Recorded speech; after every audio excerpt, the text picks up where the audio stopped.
तो net JRF का exam qualify करने के बाद हमें करना क्या है, आज की वीडियो में हम डिस्कस करें। थोड़ा बेसिक्स समझ लें इस एग्जाम के बारे में, चाहे फिर वो सीएसआईआर नेट हो या फिर यूजीसी नेट हो। हमारे देश में जो हमारी ग्रेजुएशन है वो इनमें से कोई भी 3 स्ट्रीम्स के ऊपर हम कर सकते हैं, साइंस में, कॉमर्स में या फिर आर्ट्स एंड ह्यूमैनिटीज में।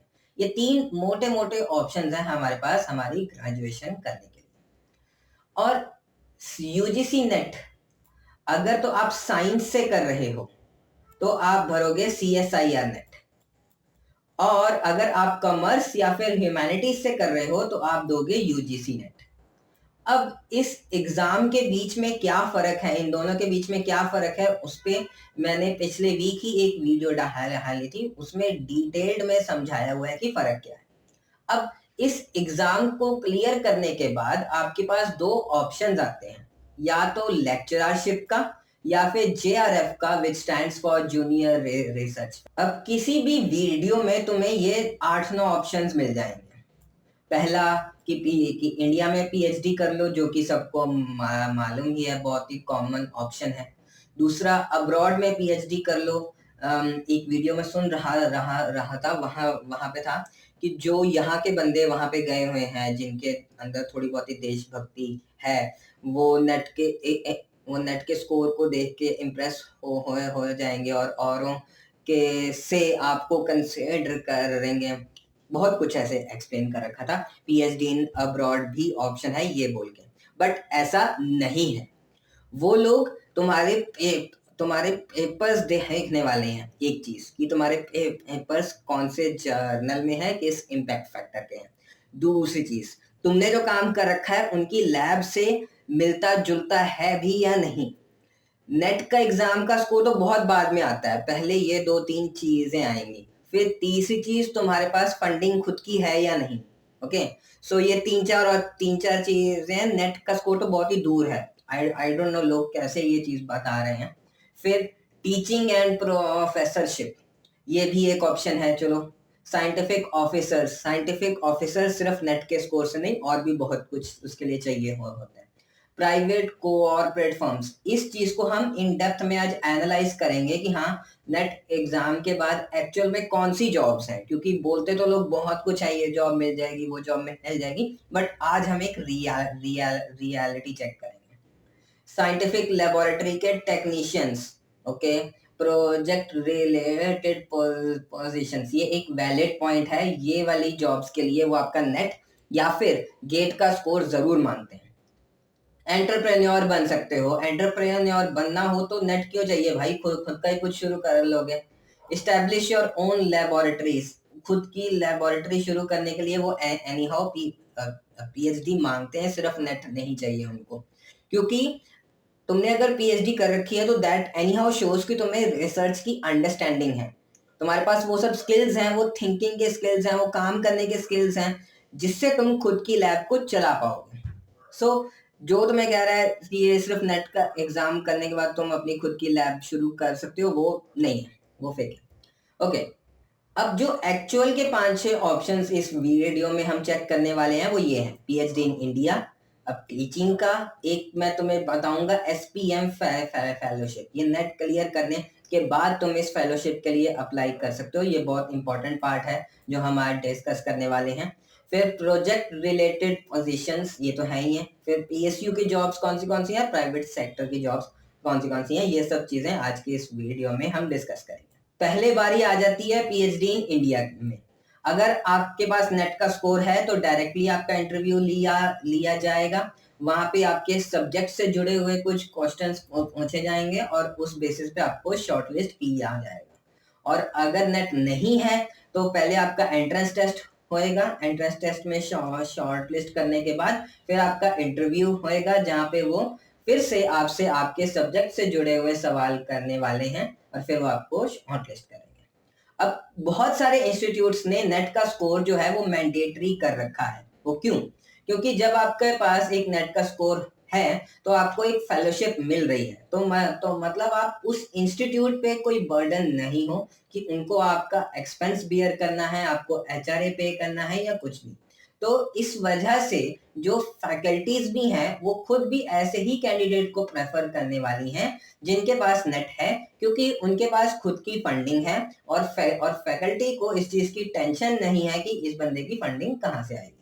अब नेट एग्जाम क्लियर करने के बाद जो फेलोशिप की अमाउंट है वो पहले 2 साल जब आप JRF हो, जूनियर रिसर्च फेलो, तब होती है 31,000 plus HRA stands for house rent allowance. ये हर शहर का अलग से है। जो मेट्रो शहर हैं उनका HRA हायर है क्योंकि वहां पे रेंट भी ज्यादा है। जो थोड़े कम शहर हैं उनका HRA कम है। फिर 2 इयर्स के बाद आपका आपका एक एग्जाम सा होएगा, आपकी एक असेसमेंट होएगी जहाँ पे वो समझेंगे कि 2 साल में जो आपने कुछ काम किया है वो ढंग का है भी नहीं, यूजफुल है भी या नहीं। और फिर वो आपको JRF से SRF बना देंगे नेक्स्ट 3 सालों के लिए, जब आप, और उस समय आपको जो फेलोशिप मिलने वाली है वो है 35,000 plus HRA। SRF stands for senior research fellow. तो ये है कि PhD इन इंडिया करने वाला जो ऑप्शन है नेट का एग्जाम क्लियर करने के बाद। अब दूसरा जो ऑप्शन है वो है टीचिंग या फिर प्रोफेसरशिप का। जो नेट क्वालिफाइड हैं वो ऑब्वियसली ऐसे जॉब्स के लिए एलिजिबल हैं, बट याद रहे कि वहां पर जब आप जाओगे ऐसे जॉब्स के लिए तो और भी लोग होंगे जिन जो कि नेट क्वालिफाइड होंगे।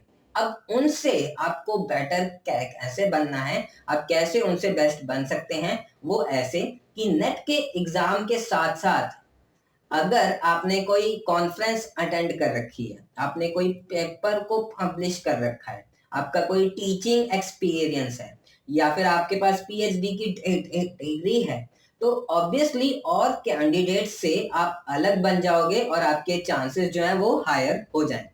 उसके बाद जो थर्ड एक चीज है वो है SPM फेलोशिप, वो है श्यामा प्रकाश मुखर्जी फेलोशिप।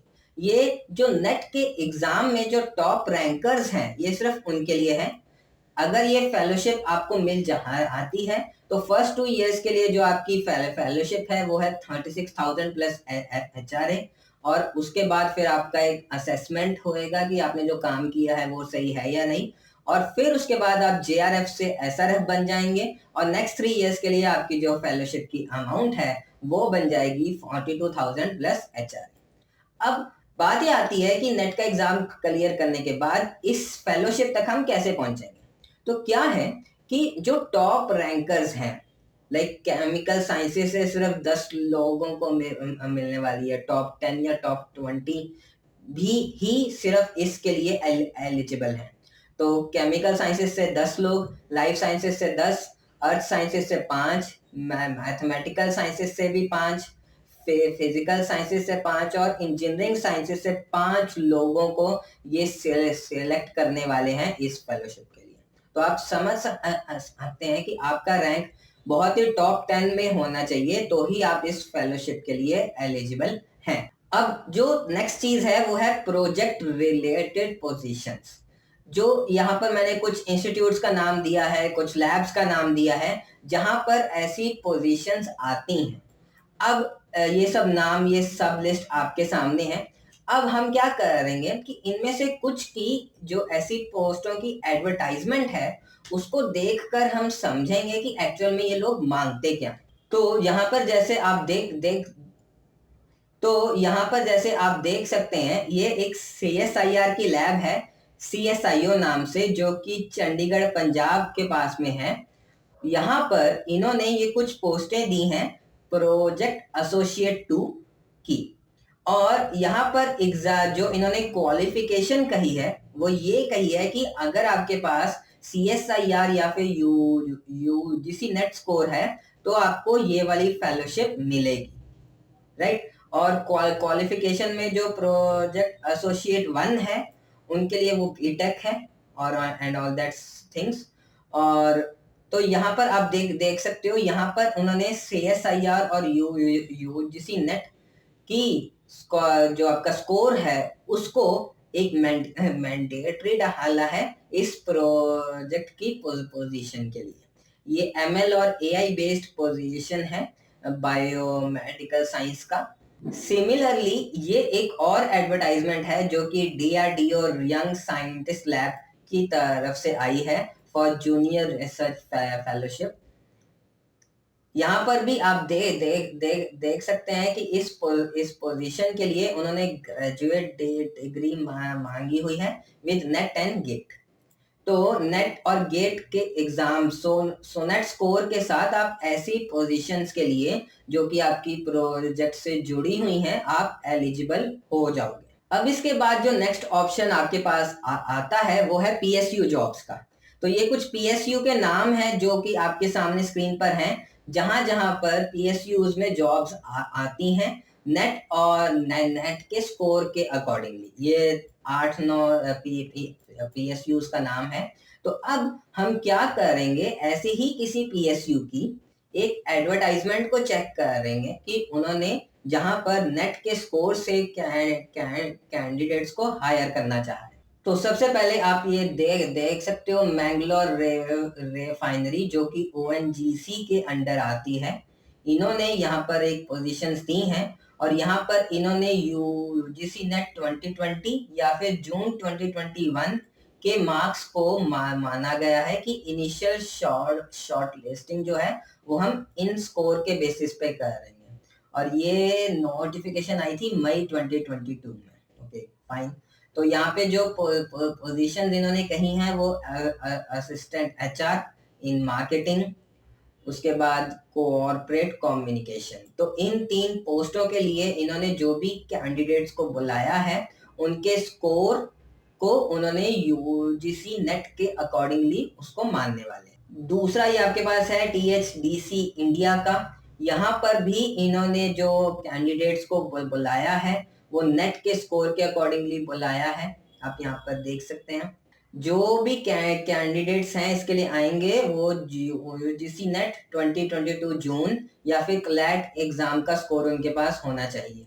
नेट के कौन से एग्जाम्स फॉर HR वाली पोस्ट, पब्लिक रिलेशंस वाली पोस्ट, सब इन्होंने दिया हुआ है। तो आप देख सकते हैं कि नेट के स्कोर से ये PSU इन पोस्टों के लिए हायर करती है। अब नेक्स्ट जो है वो है आपके पास प्राइवेट सेक्टर की जॉब्स। तो इन जॉब्स के लिए हम लाइव डेमो अब देखने वाले हैं कि कैसी कैसी जॉब्स जो हैं वो नेट के थ्रू आती हैं और कैसी कैसी जॉब्स के लिए वो नेट के स्कोर को मांगते हैं, प्राइवेट वाली जॉब्स। Let's see. तो सबसे पहले हम गए Indeed.com पे जो कि एक जॉब सर्च की साइट है। यहाँ पे हमने डाला UGC नेट। तो यहाँ पे आप देख सकते हो कि इस इंस्टीट्यूट में उन्होंने UGC नेट फैकल्टी को मांगा गया है। एक कंटेंट राइटर की पोस्ट है, एक किसी IAS एकेडमी ने पोस्ट दी हुई है फॉर कंटेंट राइटर। उसके बाद एक कॉमर्स की फैकल्टी का है, लाइफ साइंस का है। उन्होंने कहा है कि ये नेट का एग्जाम होना चाहिए।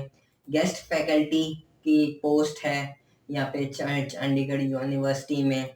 उसके बाद ये एक assistant professor for UGC net, ये किसी इंस्टीट्यूट में है।